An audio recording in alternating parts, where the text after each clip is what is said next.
Hey everyone, welcome to the channel. My name is Max and I've been a long-time fan of Monster Hunter. And with Monster Hunter Wilds on the horizon, I wanted to take a minute to talk about some of the monsters that I'd love to see make a return. Now, some of these monsters are ones that I love, others I've never had the chance to actually fight, but they'd fit in beautifully with the ecosystems of Wilds. I'm not just picking my favorites here, I'm looking at what makes sense in terms of lore, gameplay, and of course, the fun factor. So without further ado, let's dive into my top 10 monsters that I want to see return in Monster Hunter Wilds. Coming in at number 10, we've got Nibelsnarf from Monster Hunter Tri. This sand-swallowing creature has a unique mechanic where it can create a wind tunnel by expelling sand and debris that also causes water blight. It can also spew a cloud of sand from its gills behind, making it tough to attack. Nibelsnarf also loves to devour bombs that you place in its movement trail, and when it eats one, it gets stunned and it gives you the chance to fish it up out of the sand for extra time to deal damage. While Nibelsnarf might not be the first monster that comes to mind for a comeback, I think it could fit really well in the Windward Plains, adding a bit of chaotic, sandstorm-infused fun. Plus, its ability to create the wind tunnel attacks would be a great challenge for hunters. Next up, we have Hypnocatrice, first introduced in Monster Hunter Frontier. This bird-like monster uses sleep-inducing projectiles to catch hunters off guard. It's a unique mechanic that requires you to stay alert and manage your sleep status during the fight. With Monster Hunter Wilds focusing a lot on changing weather patterns, I think that a breeding season Hypnocatrice would be a very fantastic addition. The male's brilliant plumage could serve as a seasonal event, making the fight even more unpredictable and challenging as the weather shifts. It'd be a fun twist on that classic encounter. At number 8, we have Qurupeco, which was first introduced in Monster Hunter Tri. I still remember the first time I fought it. It was one of the first monsters that really challenged me. Its bright red vocal sac inflates when it calls for help, and that summons other monsters, turning the fight into a real challenge. What makes me really excited about the thought of this monster coming into Monster Hunter Wilds was that it could call monsters from different locales, and also maybe even summon in entire herds or packs of monsters that roam in groups, making that fight even more chaotic. I feel like this would add a whole new layer to the battles, with Qurupeco constantly changing the flow by calling for reinforcements, making every encounter feel even more unpredictable. At number 7, we've got a combo. The Seltas and Seltas Queen, which were both first introduced in Monster Hunter 4. The Seltas is the loyal knight always ready to protect his queen. However, when the Seltas Queen is low on energy, she does resort to a brutal process, grabbing her mate off her back with her tail and violently smashing him across the floor with multiple strikes, which instantly kills him. Afterward, she retrieves the corpse and proceeds to feed on it to restore her health. Don't worry though, just like most men, he's easily replaceable, and a new Seltas will quickly jump into the fight if the first one is taken out. I chose this one because I just love the dynamic of the fight. There's something about the tension of trying to stop her from healing by breaking off the Seltas that makes the encounter so exciting. The chaos of managing both the Seltas Queen's aggression and the mobility of the Seltas jumping in and out of the fight would be a lot of fun to experience in Monster Hunter Wilds, where every encounter is unique and keeps you on your toes. At number 6, we have Malfestio, which was first introduced in Monster Hunter Generations. This bird-like monster is all about disorientation and confusion. From its feathers, Malfestio can produce yellow scales that disorient prey, causing them to enter a confused state. It can also unleash an ultrasound beam that puts hunters to sleep, leaving them open for devastating attacks.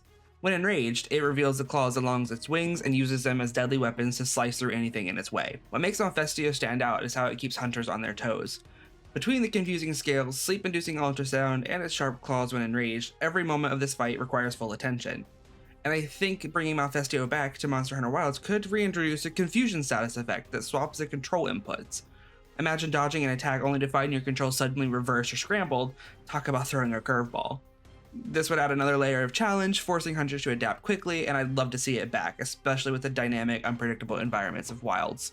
Next up, we have Najarala, the snake wyvern introduced in Monster Hunter 4. Much like Quetzalcoatl, the ancient feathered serpent of Mesoamerican culture, Najarala combines a fearsome presence with a sense of mysticism. Its long, coiling body and swift movements make it one of the more terrifying serpent encounters. Visually, Najarala is striking. Its bright green skin, orange-yellow plates, and beak-like mouth give it an almost mythical quality. Its tusks and small limbs help it navigate uneven terrain, while adding to its serpentine mystique. With the introduction of Balahara, a serpent that coils around desert pillars in the Windward Plains, I think Najarala would fit really well in the Scarlet Forest as a counterpart. Picture it using the trees and to ambush hunters, bringing an unpredictable, tense fight that channels the essence of a legendary creature. Next up, we have Yan Garuga, which was first introduced in Monster Hunter Freedom, and later appeared in Freedom Unite, and as recently as Monster Hunter World Iceborne. Over the years, Garuga and its scarred counterpart have often been treated as the same monster, with one showing up while the other takes a backseat. Now, Garuga is a more aggressive version of the Kutku when you boil it down to its basics.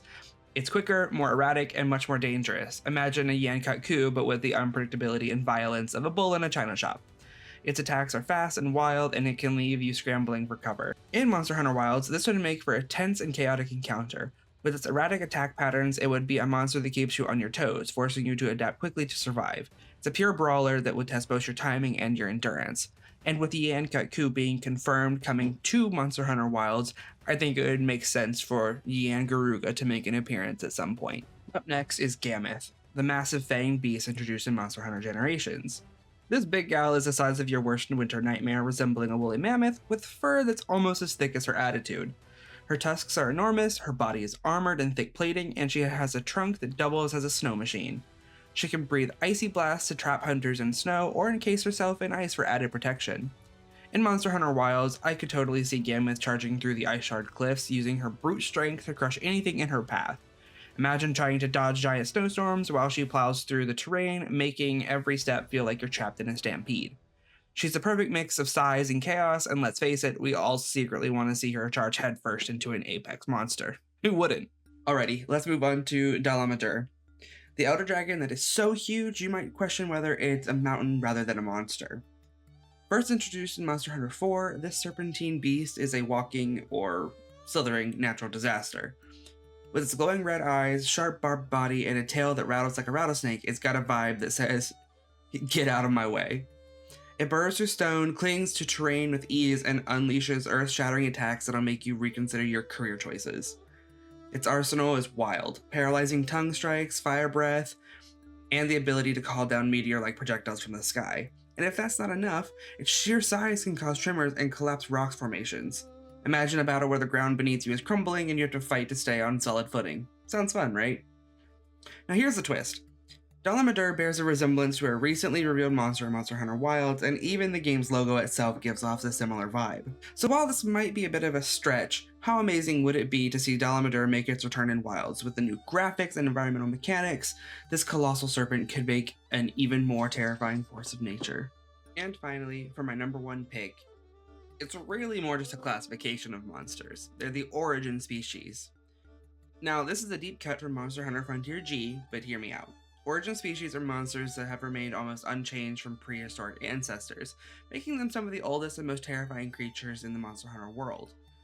Unlike other subspecies or deviants, these beasts have retained their ancient traits, and in some cases they may even predate modern ecosystems. So why bring them back?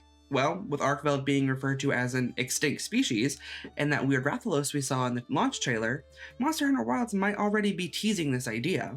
What if some of these so-called extinct creatures weren't actually extinct, just hidden? Imagine exploring Wilds as vast, untamed environments and suddenly coming face to face with something that shouldn't exist. This would be a perfect way to bring back some classic monsters while adding an entirely new level of mystery and danger to the world. Capcom loves throwing surprises at us, and if they really wanted to shake things up, Origin Species could be the way to do it. So what do you think? Would you want to see these ancient monsters make a return in Monster Hunter Wilds, or am I just wishfully thinking? And that wraps up my list of monsters I'd love to see return in Monster Hunter Wilds.